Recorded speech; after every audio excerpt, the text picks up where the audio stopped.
afternoon, ladies and gentlemen, and welcome to Notre Dame Stadium.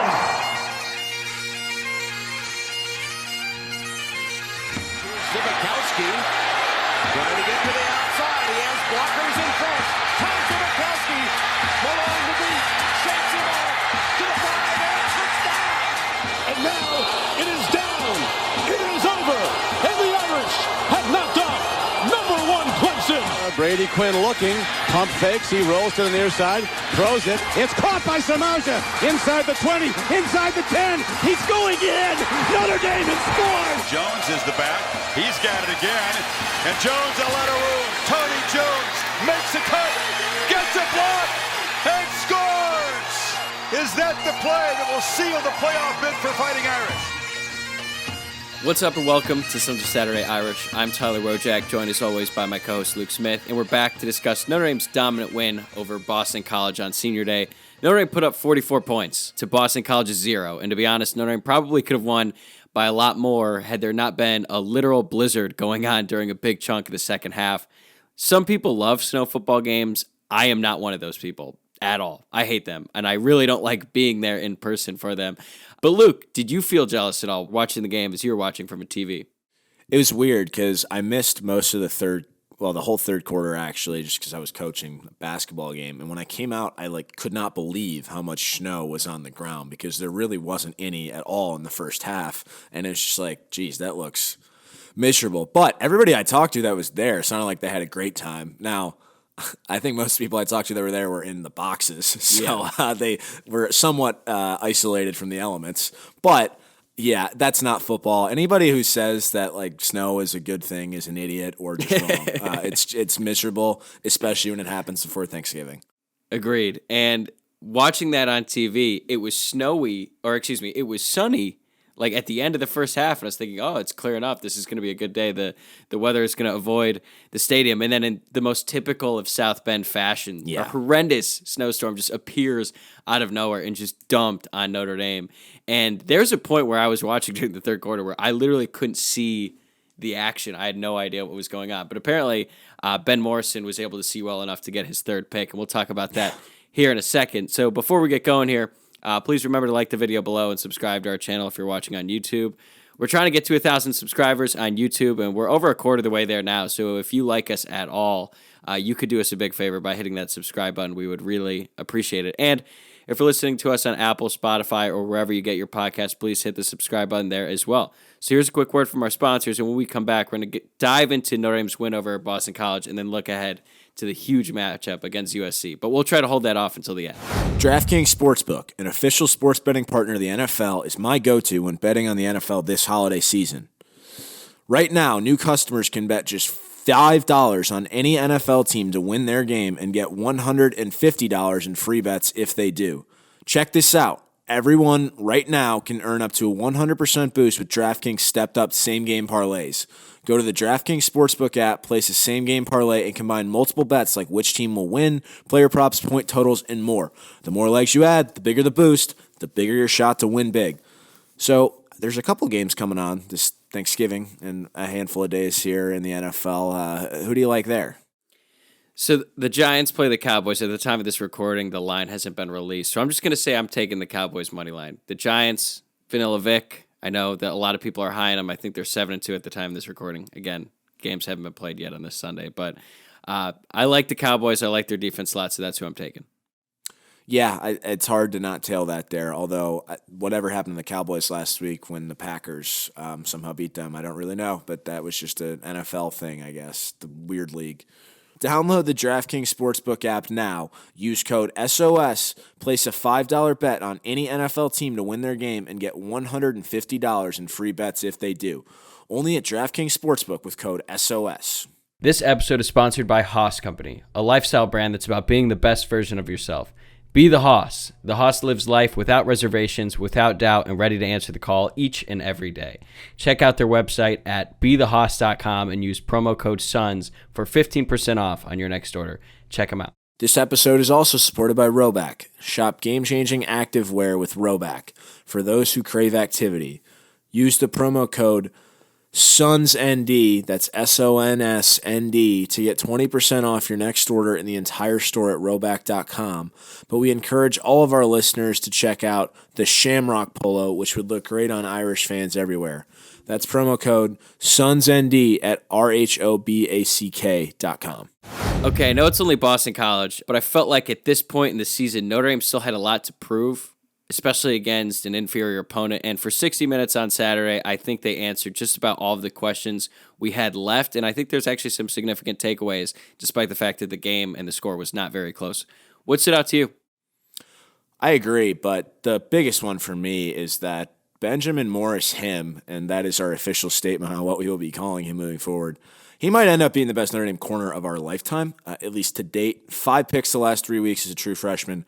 I'm not really sure why teams are still throwing at him at this point. As Greg Flamong pointed out on Twitter, PFF has his season stats at 19 of 46, 41% completion percentage, only 6 yards allowed per attempt, and 5 picks with just 1 touchdown allowed. That's a true freshman, and I think I saw this in text messages and over various Twitter threads. Everybody was just commenting on how refreshing it is to have a Notre Dame cornerback that turns. Like I saw numerous Gary Gray references yesterday. Just like somebody was dropping that name. It's like it's the first time we have a guy that actually turns and looks for the ball. Now, obviously, I think Julian Love did a little bit of that too, but it's really refreshing to see that from a freshman corner. Without a doubt. And to be honest, I still think that Julian Love is a little bit better than Benjamin Morrison. Now, obviously, like Love played for multiple years. This is Morrison's freshman season. He could end up being better than Julian Love, but their styles are a lot different. Love was bigger. I think he set the school record for most passes deflected in a season. And it's funny that you mentioned Gary Gray because when Love came around, just the fact that any corner could make a play on the ball and bat the pass down, that was like shocking to see. Yeah. So the fact that another Notre Dame cornerback is able to go out there and make some plays, because on that touchdown, that interception where it would have been a touchdown had he not made a play, that was incredible. Yeah. That looks better than a lot of the plays Notre Dame's wide receivers have made this year, that play on the ball. So that was great. He had that one interception in the snow that I was talking about earlier, and he's really good, but he's going to have a real opportunity this upcoming Saturday, and I don't want to get into it too much right now, but he's going to go up against some serious talent on USC, and it'll be a great opportunity for him to show just how good he really is, because I don't think it's even fair to say he's a future star. He's a star now. Without a doubt. I mean, I don't know. He's going to be a freshman All-American, no doubt. He is a star right now. Yeah, and it sort of came out of nowhere, honestly. I know that he was pretty highly recruited. They stole him away from Washington. That's where a lot of people thought he was going to go. So credit to Mike Mickens for getting him to come to Notre Dame. But I did not see this coming whatsoever before the season started. Well, I didn't, and then he was playing at Ohio State, and it's like, oh, okay.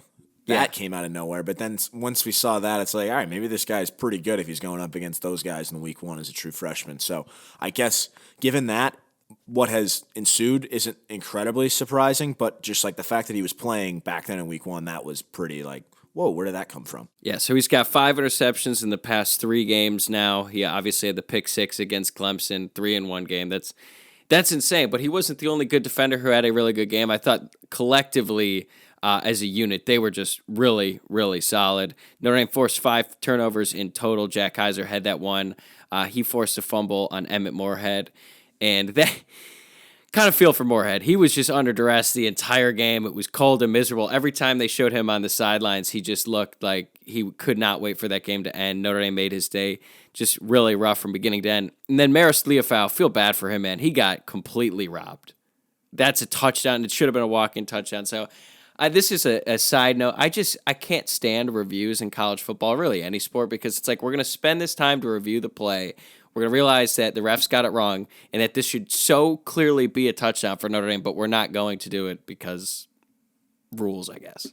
Well, in total fairness, they got the first 2 reviews of the game wrong. Like Logan Diggs was definitely down, not in the end zone on the first review of the game. And for whatever reason, they upheld that. So, yeah, I mean, I've just been so thoroughly unimpressed with ACC officials and replay officials all season. They got to figure it the hell out.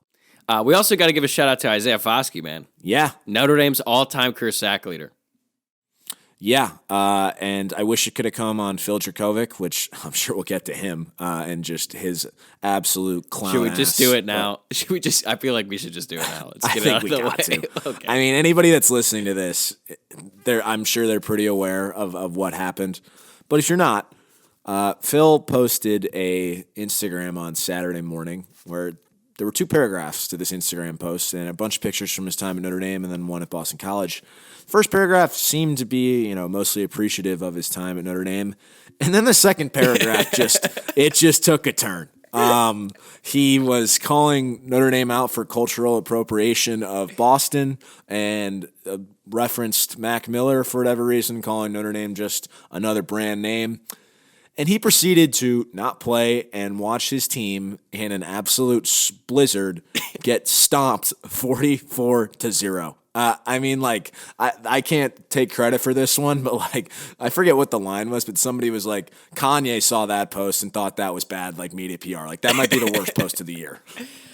Look, we went hard on Phil Jurkovec in the preview. Everyone who listens to this knows that we are not Phil guys. And I think nobody is now. No, exactly. I was going to say I did not plan on talking about him at all in this one because we knew he wasn't going to play. And it's whatever, he's going to be on the sidelines. Doesn't really matter. But once again, Phil made it about himself and posted this he could have just ended it after the first paragraph because he even said, I wanted to clarify some derogatory comments that were made in the media. It's okay, first of all, you made those comments. Yeah. No one... I've seen the video. Yeah, it wasn't taken out of context. You yourself said it, so you're clarifying stuff that you already said. And then he just basically doubled down. And then the way he ended it where he's basically saying that Notre Dame isn't anything but a brand name, it's dude, it's so annoying because Notre Dame's not going to say anything back. And the people that he's mad at, Brian Kelly and Chip Long, they aren't there. And Marcus Freeman, although he did kind of say something in the postgame that I was going to say kind of alluded he to it, maybe. Very much did say something. What was the quote? I'm glad he did. He said, I'll tell you right now because I loved every word of it. He said, this place weeds non-resilient people out. If you're not a tough-minded person, this probably won't be the place for you. Shots fired? Yes, I think so. I think they heard about that Instagram post in the locker room. I definitely think they heard about it in the locker room. And I just don't get it, man. I've never had a problem with the player transferring from Notre Dame. If they want to go somewhere else, that's totally fine. But on the way out, he has done nothing but say bad things about Notre Dame and take shots at every opportunity he can.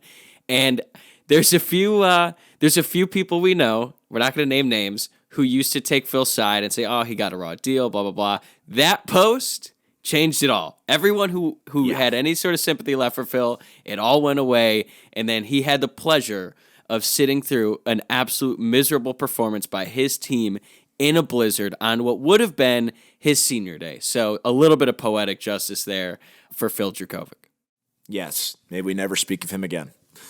All right, that's it. We're done. We're done with Phil Jurkovec. Let's go back to Isaiah Foskey because I thought that was a pretty big deal. He recorded his 25th sack of his career, breaks the all-time record set by Justin Tuck. Although you texted me after, and it was something I was a little worried about in the moment. It did look like it was an assisted sack, but I don't think that Notre Dame statisticians are going to go back and change that because he deserves it. He's actually tied for 8th in the country right now with 9.5 sacks on the year. And it sort of led me to this question. Do we appreciate Isaiah Foskey enough looking at his career in totality? Because he has really been one of the best defensive players of our lifetimes. And it's just been so steady and consistent in last year, what he was able to do throughout the year. I think he's been really, really impressive. And I'm glad that he got to have his moment on senior day. Yeah, I don't know, because I've actually heard some people suggest that he might be overrated. So I feel like to answer your question, then people probably don't appreciate him enough if that's kind of the take.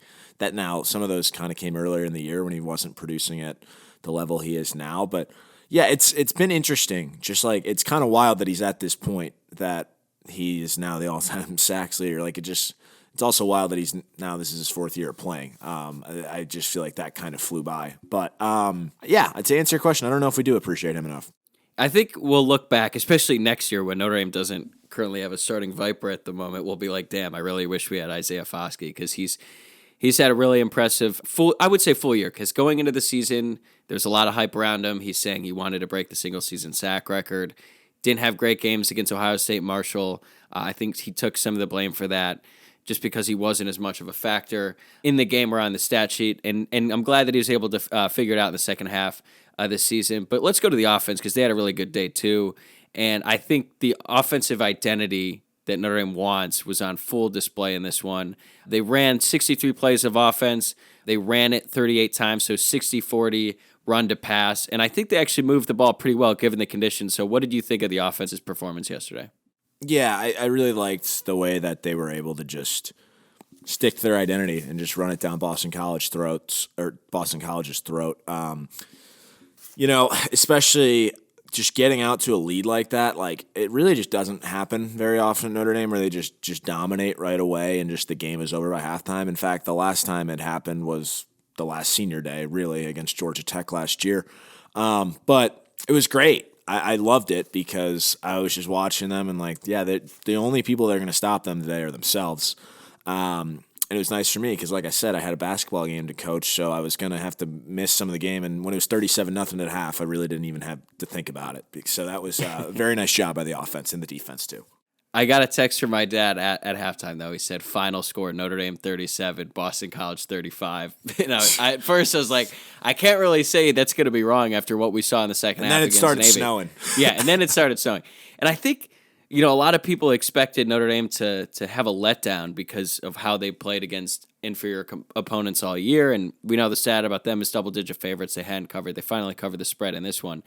But, man, the elements were really bad. And Boston College just could not run the ball whatsoever. They didn't even really try to. It was actually comical when they did because they'd be down like 37-0 and they'd run the ball first play, be like, nice, good time to establish a run here. But I actually think Drew Pine played pretty well, all things considered. He looked really bad on the first drive, but then he had that second drive and a couple of nice passes to Logan Diggs. They were mixing it up. But Notre Dame's running backs, they had another incredible game. And I think their trio of running backs is actually underrated around like the college football world. They don't have Earth, Wind, and Fire. Earth, Wind, and Fire, exactly. This Saturday against USC, it'll be a great opportunity for them to really showcase their skill set because they haven't been on this stage in a while. And I think a lot of people forgot about Notre Dame after their second loss to Marshall, which I can't really argue with that a whole lot. What Logan Diggs and Wojciak have become is really impressive. And it's really good to know that Notre Dame has another year out of them next year because they become a really impressive tandem. And then you got Chris Tyree, the third back, who's actually the veteran of the group, and he had another good game as well. Yeah, he did. He had 6 carries for 50 yards and a walk-in touchdown. I will kind of You're right. I think people did forget about them, but then that Clemson game happened, and the way Notre Dame was able to run the ball, people saw that. I mean, Freeman himself said it in his post game, like we were the only people in the room that knew how good we are in this room, basically. And he's like, now the whole damn country knows. Well, he's got another opportunity to show the whole damn country this coming Saturday night how good this team can be. Without a doubt. And with Logan Diggs, he was the leading rusher for Notre Dame in this one. He set the tone from the very first play of the game, broke off the longest run of the season on that 51-yard carry to start. And he's so impressive now. The way that he navigates through the holes, it kind of reminds me of Theo Riddick, where he was shifty, not in the sense of the Kyron Williams, because Kyron Williams would sometimes run up to the line and he'd basically hesitate and you'd be like, where is he going? And then he'd just kind of slip through the cracks and break off a good run and break like 8 tackles in the process. Logan Diggs' running style is a little bit different. He runs very hard, he runs very downhill, and then he's shifty once he gets to that second level. And then you got Wojciak, who's just a flat-out bully. Like, if I was a defensive back and I'd have to tackle Wojciak in the, 15-degree temps and blizzard, I'd quit.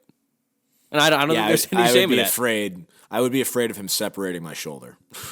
He absolutely lit up a Boston College corner, and I think he talked some shit to him afterwards. And I actually felt a little bit bad for that corner because there is no way he wanted to be on that field. And then seeing that train coming at you, it's just got to be the worst feeling in the world, knowing that you got to somehow try and bring that guy down.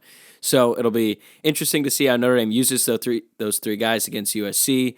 Another guy we have to give a shout out to, Michael Mayer. He eclipsed 2,000 yards receiving in his final home game. Tommy Rees basically forced it to him on those little shovel passes, but it was good to see him have a bit of a moment in what we all know is going to be his final game at Notre Dame Stadium.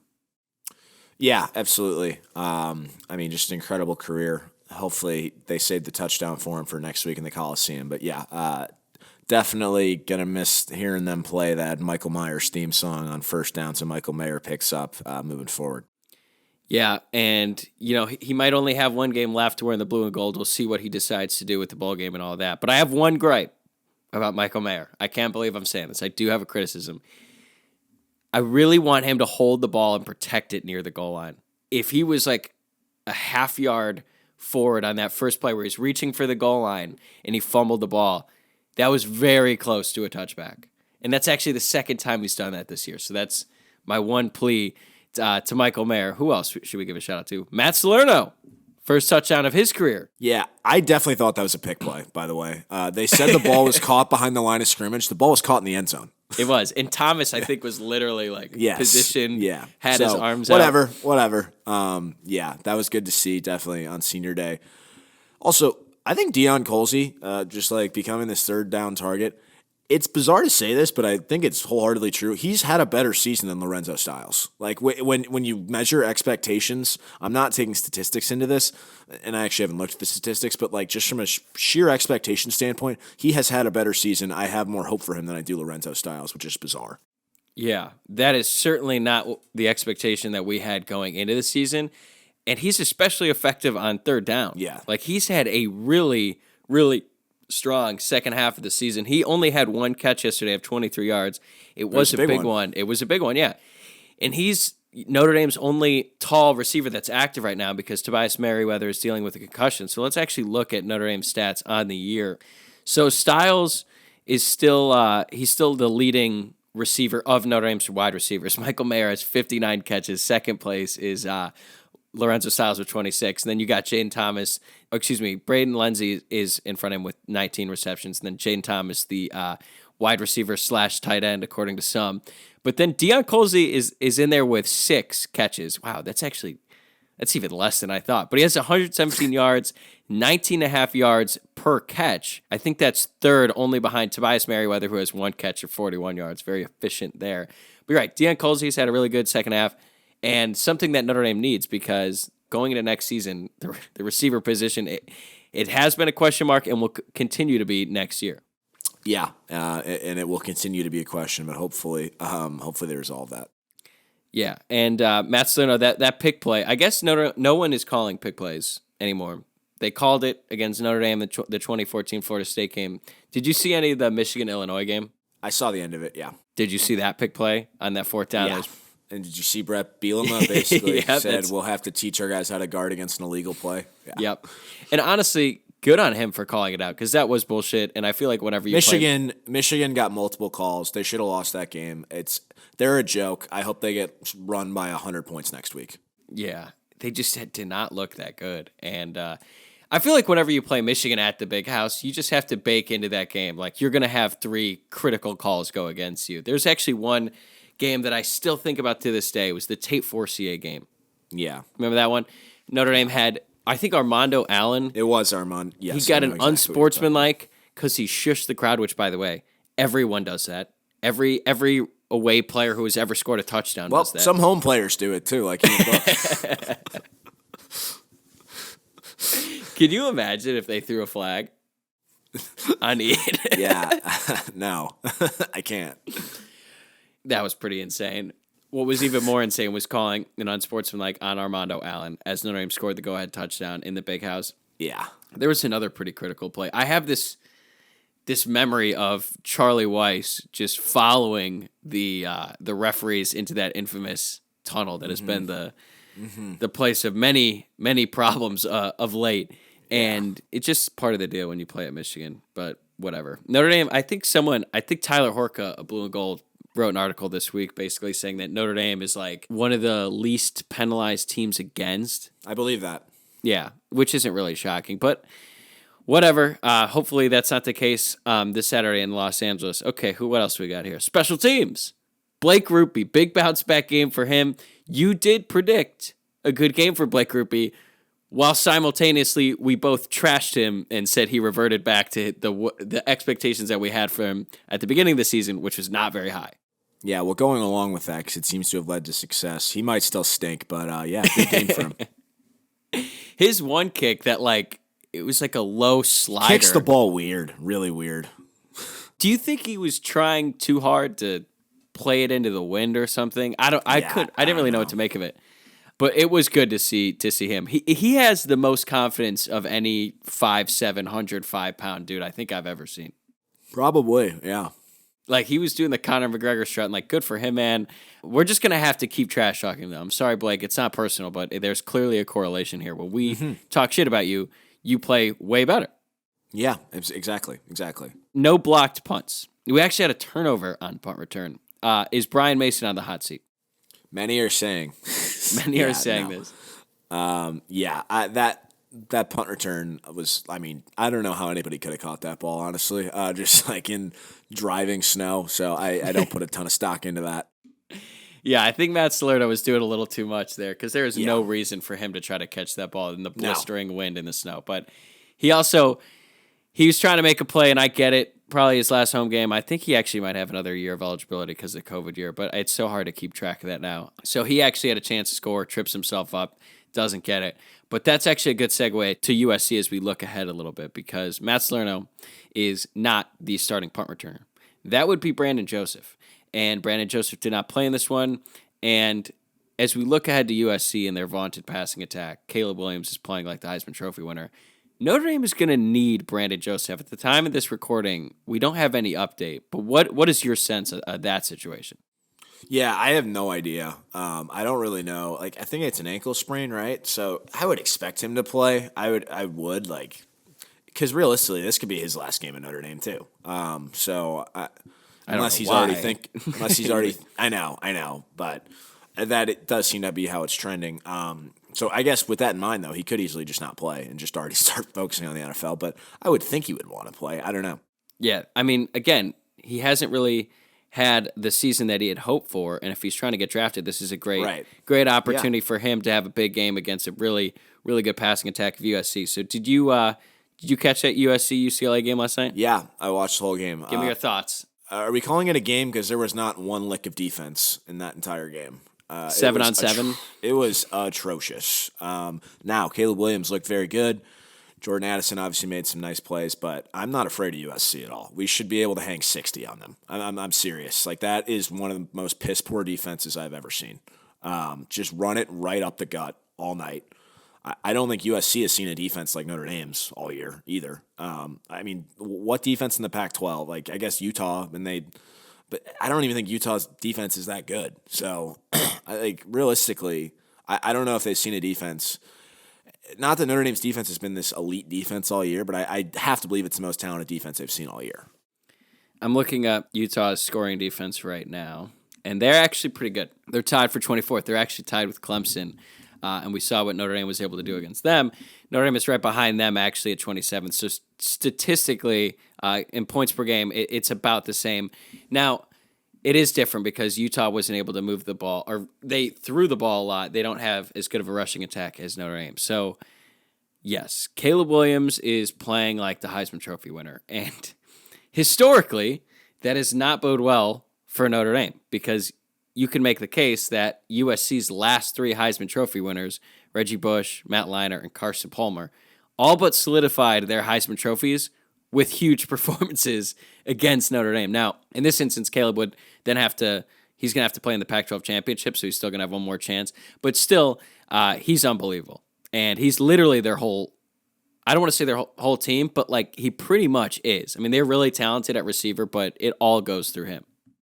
He's going to be really fun to beat. That's all I got.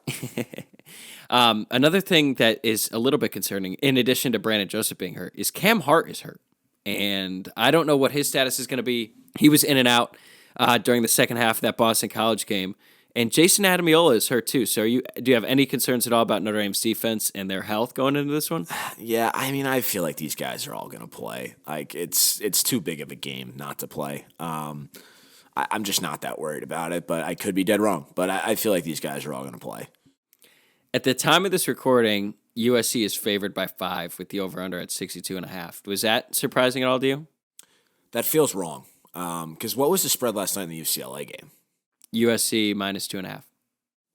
Oh, yeah, that doesn't make any sense to me then. I don't get that one. I think you can make the case it's going to be 70% Notre Dame fans at the Coliseum. So, yeah, USC hasn't had a sellout all year, and it's Thanksgiving weekend, so all the students, they don't really care about the football team anyway. People in California don't care about sports. They proved it when they voted overwhelmingly no on Prop 27.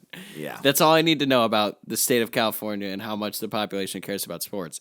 Prop 27 was the online gambling thing, by the way. Yes. If you aren't up to speed on that, I've ranted a bit about it before. But it's funny because like every receiver on their team looks the exact same. They're like really skinny, really fast, really twitchy, and it's going to be a great opportunity for Notre Dame. It's kind of insane to think about though where Notre Dame was after week 2 and seeing Drew Pine come into the game. Drew Pine has a real good shot to beat two top 5 teams this season. That's just crazy. Yeah, I don't have anything to add there. Yes, you're right. It would be maybe the greatest thing Tommy Rees has ever done if he somehow carries his Notre Dame offense and they put up a bunch of points with Drew Pine at quarterback. I actually think Drew Pine is going to play pretty well in this one. I do too. I mean, he had a really good game against North Carolina, who had a terrible defense.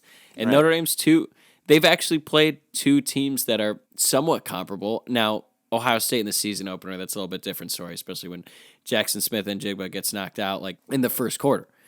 But Notre Dame held them to 21 points, and they held North Carolina to 32, and honestly, it should have been a lot less. They scored some window dressing there at the end. But how much of those 2 games do you think impacts your view on this game? I think Ohio State actually has more bearing for me because North Carolina, I mean, how the hell did those guys lose to Georgia Tech, a 3rd and 4th string quarterback last night? That's atrocious. Josh Downs dropped a game-winning touchdown, literally right in his hands. That'll do it.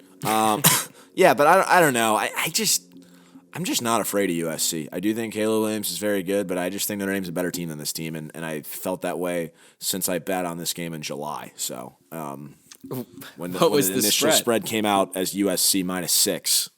Okay, wow. So it only went down 1 point basically since then. Well, I'm really looking forward to it. You and I will be at this one. Really excited about that. So you get in Friday?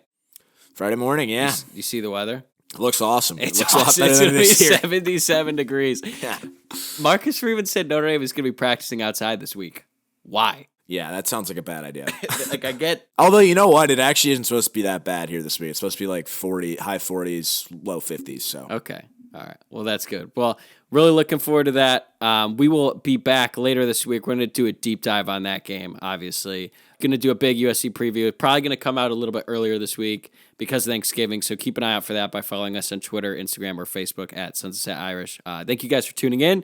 Please subscribe, and we hope that you'll join us again in a couple days because we are really, really excited for this one. And we'll talk to you soon.